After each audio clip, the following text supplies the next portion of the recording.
Hello guys, welcome to my channel Bithika's home kitchen. আমার আজকের recipe সুখা chicken. তো সুখা chicken করতে কী কী উপকরণ আমি নিয়েছি, এখানে চিকেন নিয়েছি 600 গ্রাম, ধুয়ে পরিষ্কার করে রেখেছি। এখানে হচ্ছে আদা রসুন গ্রেট করে নিয়েছি আমি। এখানে নিয়েছি পেঁয়াজ কুচি, টমেটো কুচি, ধনেপাতা কুচি, পাতি লেবু, টক দই, আর এখানে নিয়েছি আমি একটা ছোটো বাটার। এখানে নিয়েছি হলুদ গুঁড়ো, কাশ্মীরি রেড চিলি পাউডার, এখানে আছে ভাজা গোলমরিচের গুঁড়ো ক্রাশ করে নিয়েছি, আর এখানে আছে ফোড়নের জন্য সাদা জিরে, তেজপাতা আর কারি পাতা। আর আমি একটা মশলা বানাবো, তার জন্য আমি নিয়েছি এখানে গোটা গরম মশলা, কালো একটা বড় এলাচ, স্টার ফুল, এখানে আছে মৌরি, গোটা জিরে, গোটা ধনে, আর এখানে আমি নিয়েছি কোরানো নারকেল, ফ্রেশ কোরানো নারকেল। এগুলো আমি একসঙ্গে সব ভেজে নেব। আর নিয়েছি এখানে নুন আর সাদা তেল, সর্ষের তেল। তাই সর্বপ্রথম আমি মাংসটা ম্যারিনেট করব। প্রথমে মাংসটা আমি ম্যারিনেট করে নেব।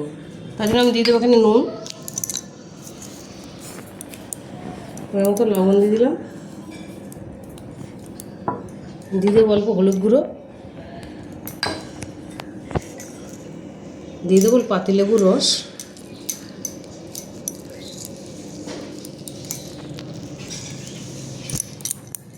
দিয়ে দেবো আমি একটু সর্ষের তেল।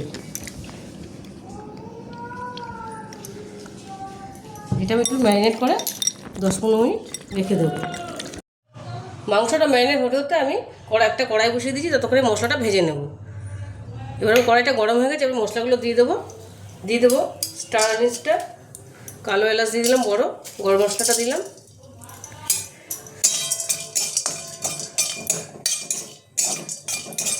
এবং সবগুলো দিয়ে দেবো।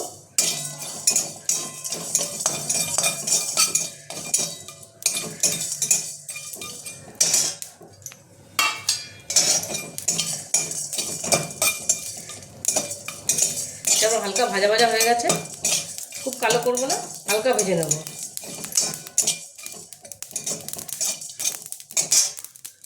দিয়ে দেবো নারকেল কোড়াটা দিয়ে ভেজে নেব। গ্যাসটা বন্ধ করে দিলাম।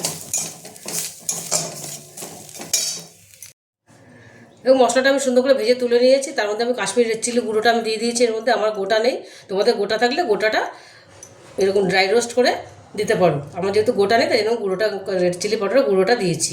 এটা আমি মিক্সিতে পেস্ট করে নেব সব কটা একসাথে। এবং কড়াইটার মধ্যে এবার তেল দিয়ে দেবো।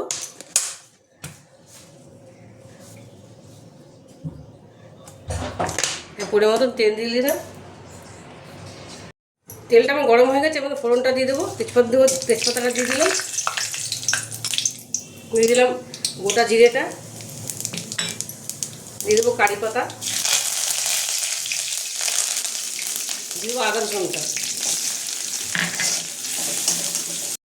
ভাজা হয়ে গেছে, এবার আমি হালকা ভেজে নিয়েছি। এবারে পেঁয়াজটা দিয়ে দেবো, পেঁয়াজটা লাল করে ভেজে নেব। পেঁয়াজটা আমার ভাজা ভাজা হয়ে গেছে, এর মধ্যে আমি চিকেনটা দিয়ে দেবো। এবার ম্যারিনেট চিকেনটা দিয়ে দিলাম।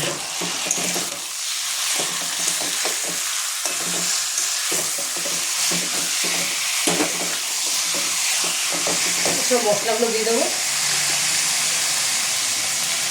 হলুদ গুঁড়ো, ক্রাশ করা গোলমরিচটা, ভাজা গোলমরিচটা, আগে মশলাটা যে পেস্ট করেছিলাম সব ভাজা মশলা, সেইটা এবার আমি দিয়ে দেবো।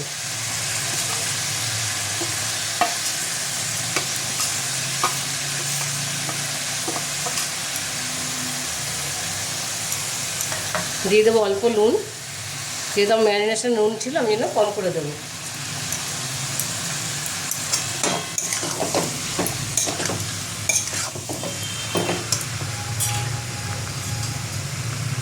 দিয়ে দেবো টক দইটা, ফেটিয়ে রেখেছি টক দইটা দিয়ে দিলাম।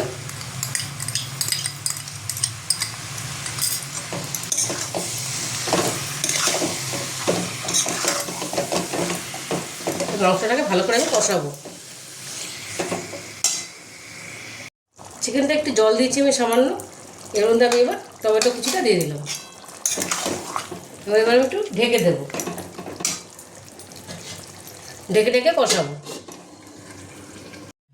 চিকেনটা দেখো অনেকটাই হয়ে এসছে, সুন্দর একটা কালার এসছে। এবার এর মধ্যে আমি একটু চিনি দিয়ে দেবো, একটু মিষ্টি দিয়ে দিলাম। এটা অপশনাল, তোমরা দিতে পারো নাও দিতে পারো। চিনিটা দিলে টেস্টের ব্যালেন্সটা ভালো আসে। আমি একটু ঝাল লঙ্কার গুঁড়ো দিয়েছি, তোমরা যদি ঝাল খাও দেবে, নাহলে দেওয়ার দরকার নেই, গোলমরিচেই অনেকটা ঝাল হয়ে যায়। এটা একটুখানি আমি কষিয়ে নেব।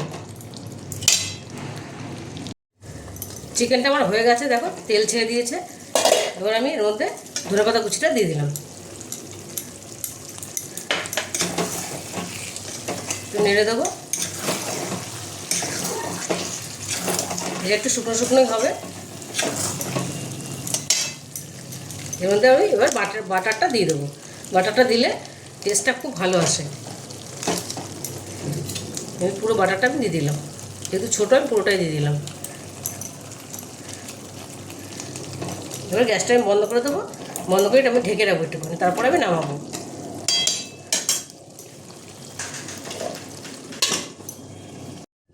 শুকা চিকেনটা আমি প্লেটিং করে নিয়েছি, দেখো কি সুন্দর হয়েছে। আমি একটু গার্নিশিং করেছি ধনেপাতা কারি পাতা দিয়ে। এই শুকা চিকেনটা না বাটার নান, রুটি, পরোটা, ফ্রাইড রাইস সব কিছুর সঙ্গে এটা ভালো লাগে খেতে। তোমরা অবশ্যই বাড়িতে ট্রাই করবে, দেখো ভীষণই ভালো হয় খেতে। আর যদি রেসিপিটা তোমাদের ভালো লেগে থাকে তাহলে আমাকে লাইক, শেয়ার আর সাবস্ক্রাইব করতে ভুলবে না। টাটা।